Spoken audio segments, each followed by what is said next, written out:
Hey everyone, today I'm going to show you how to remove custom fields in GoHighLevel. Without any further ado, let's get started. First, open your web browser and navigate to GoHighLevel.com.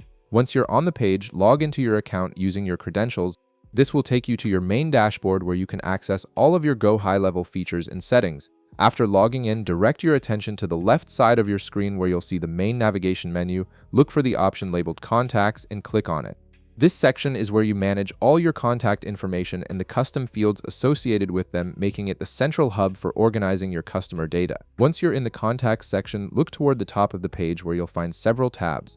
Click on the one that says Custom Fields. This tab displays all the custom fields you've created for your contacts, allowing you to view, edit, or remove any fields that are no longer needed for your workflow. Now you'll see a complete list of all your custom fields displayed on the screen.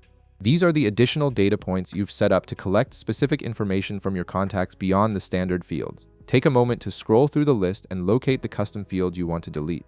It's important to identify the correct field before proceeding, as removing a custom field is permanent and will delete all data stored in that field across your contacts. Once you've found the custom field you want to remove, look to the right side of that field's row. You'll notice a trash can icon there, which is the delete button. Go ahead and click on this trash can icon to initiate the deletion process. This icon is specifically designed for removing fields, so it's your go-to option when you need to clean up unnecessary custom fields. After clicking the trash can icon, a confirmation message will appear on your screen. This is a safety feature that prevents accidental deletions by requiring you to confirm your action.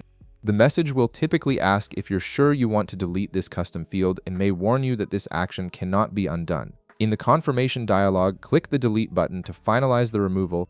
Once you click this, the custom field will be permanently removed from your GoHighLevel account, and all data associated with that field will be erased from your contacts. And that's it, you've successfully removed the custom field from your system. If this video helped you out, be sure to leave a like, subscribe, and I'll see you in the next one.